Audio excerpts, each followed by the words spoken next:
BJP ছেড়ে সরাসরি কি তৃণমূলের পথে জন বার্লা? দলীয় নেতাদের উপরে ক্ষুব্ধ বিজেপি নেতা এবং প্রাক্তন কেন্দ্রীয় মন্ত্রী। আগামীকাল মুখ্যমন্ত্রীর আহ্বানে সাড়া দিয়ে উপস্থিত থাকবেন প্রাক্তন কেন্দ্রীয় মন্ত্রী জন বার্লা। হাসিমারা সুভাষিনী ময়দানে সরকারি অনুষ্ঠানে আমন্ত্রণ প্রাক্তন সাংসদকে। রাজ্য সরকারের সঙ্গে মিলে এলাকার উন্নয়ন সম্ভব বলে মন্তব্য করেছেন জন বার্লা।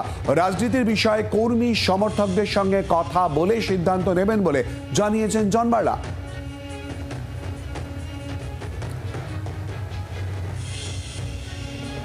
কালকে টিকিট হয়েছে, আমাকে ডিআরএম ফোন করছিলেন যে আপনাকে ওই প্রোগ্রামে থাকতে হবে মুখ্যমন্ত্রী নির্দেশে।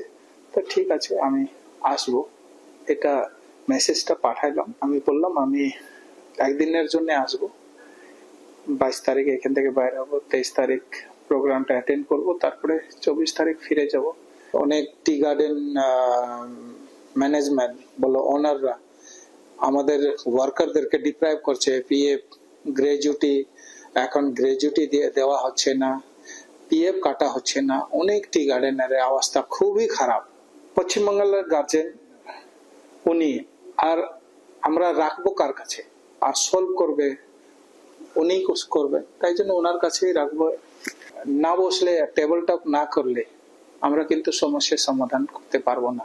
শ্রমিকরা ডিপ্রাইভ আছে, তাই জন্য ওদের জন্য আমাদেরকে বসতে হবে। না বসলে কিন্তু এই সমস্যাগুলো সমাধান হবে না।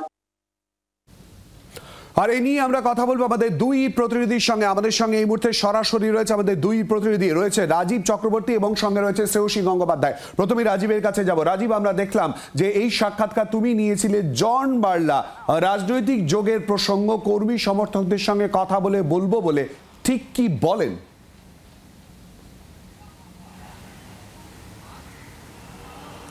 শিলাদিত্য, দেখো, অত্যন্ত গুরুত্বপূর্ণ বক্তব্য তিনি আজকে রেখেছেন।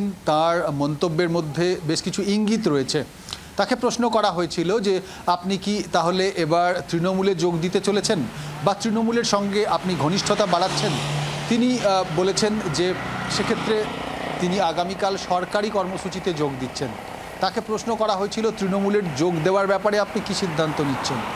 জন বার্লা প্রাক্তন কেন্দ্রীয় মন্ত্রী, তিনি বিজেপির প্রাক্তন সাংসদ।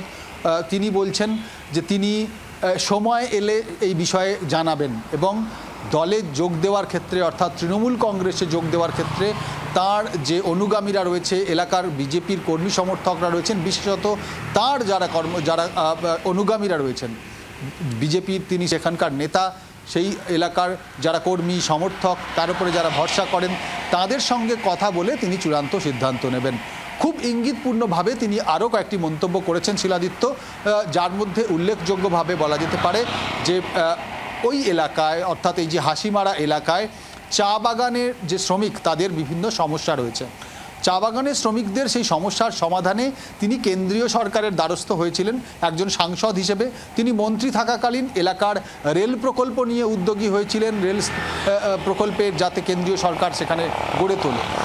তার অভিযোগ যে জেলার বিজেপি নেতারা এবং রাজ্যের বিজেপি নেতারা তারা কলকাঠি নেড়ে সেগুলি বন্ধ করে দিয়েছে, একেবারে সরাসরি অভিযোগ।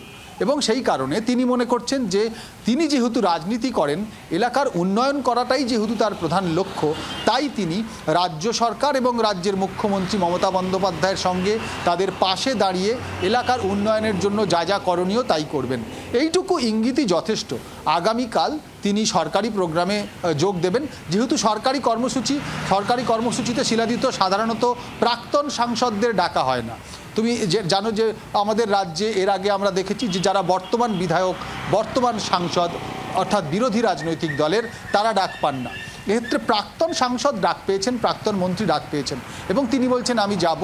তার স্ত্রী অসুস্থ, তিনি এই মুহূর্তে দিল্লিতে রয়েছেন, এইমস হাসপাতালে চিকিৎসারও চলছে, আর তিনি আগামীকাল সকালে সরাসরি বিমান ধরে যাচ্ছেন হাসিমারায়। সেখানে সুভাষিনী ময়দানে মুখ্যমন্ত্রী মমতা বন্দ্যোপাধ্যায়ের আহ্বানে যে সরকারি কর্মসূচি হচ্ছে সেখানে তিনি যোগ দেবেন। এবং সেই যোগ দেওয়ার আগে তিনি 24 ঘন্টাকে জানালেন যে তার প্রধান লক্ষ্য এলাকার উন্নয়ন করা, এলাকার সামগ্রিক উন্নয়ন বিজেপির রাজ্য নেতারা এবং জেলার নেতারা তারা আটকে দিয়েছেন, করতে দেননি। সেই কারণে সেই জট তিনি কাটাতে চান এবং সর্বোপরি চা বাগানের যে বিস্তর সমস্যা রয়েছে সেই সমস্যাগুলি তিনি মেটাতে চান এবং সেই সমস্যা মেটানোর জন্যই তিনি মুখ্যমন্ত্রীর আহ্বানে সাড়া দিচ্ছেন এবং ভবিষ্যতে তৃণমূল কংগ্রেসে যোগ দেওয়ার ব্যাপারেও তিনি কিন্তু একেবারেই নাকচ করেননি। তিনি বলছেন যে একটি সময় এলে বলা যাবে এবং তার আগে তিনি দলের কর্মী সমর্থকদের সঙ্গে কথা বলে এই বিষয়ে সিদ্ধান্ত নেবেন।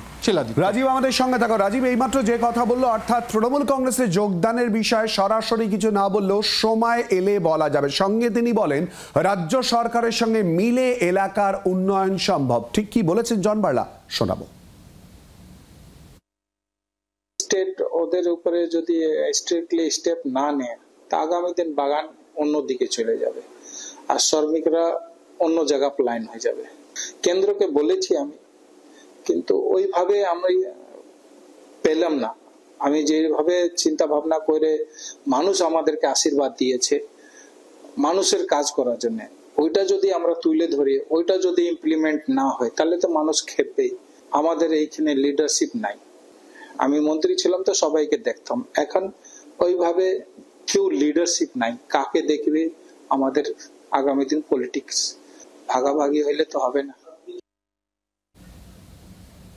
জন বার্লা আগামীকাল সরকারি অনুষ্ঠানে তিনি অংশগ্রহণ করতে চলেছেন। রাজ্য সরকারের এই অনুষ্ঠানে যে জন বার্লাকে নিয়ে এত কথায় এত বক্তব্য চলে আসছে, জন বার্লার অবস্থান এবং তার পরিচয়ের দিকে আমরা একটুখানি নজর দিয়ে নেব এবং তারই সঙ্গে যেদিকে নজর, অর্থাৎ চা বাগানের প্রভাবশালী নেতা জন বার্লাকে নিয়ে বারবার এই কথা কিন্তু সামনে চলে আসে। 2019 সালে বিজেপি টিকিটে আলিপুর দুয়ারের সাংসদ হয়েছিলেন। সুতরাং জন বার্লার মূলত ঠিক ক্ষমতা কোথায়, কিরকম ভাবে এগিয়েছিলেন সেই দিকে নজর। দ্বিতীয় মোদী জমানায় কেন্দ্রীয় প্রতিমন্ত্রী পর্যন্ত হয়েছিলেন, কেন্দ্রীয় প্রতিমন্ত্রী হয়েছিলেন জন বার্লা। আর এই জন বার্লাকে নিয়ে যখন এত কথা হচ্ছে, ঠিক চা বাগানের রাজনীতির পরিপ্রেক্ষিতে, উত্তরবঙ্গের রাজনীতির পরিপ্রেক্ষিতে জন বার্লার এই তাৎপর্য, এই গুরুত্বের জায়গা সম্পর্কে আরো বিস্তারিতভাবে জানবো, কথা বলবো। সঙ্গে রয়েছে আমাদের প্রতিনিধি শ্রেয়সী গঙ্গোপাধ্যায়। শ্রেয়সী, তোমার কাছে ঠিক এই প্রসঙ্গটা জানতে চাইবো। চা বলয়ের রাজনীতির পরিপ্রেক্ষিতে, উত্তরবঙ্গের রাজনীতির পরিপ্রেক্ষিতে জন বার্লার আগামীকাল সরকারি অনুষ্ঠান, রাজ্য সরকারের এই অনুষ্ঠানে অংশগ্রহণ কতটা তাৎপর্যপূর্ণ এবং কতটা ইন্টারেস্টিং ক্যারেক্টার জন বার্লা?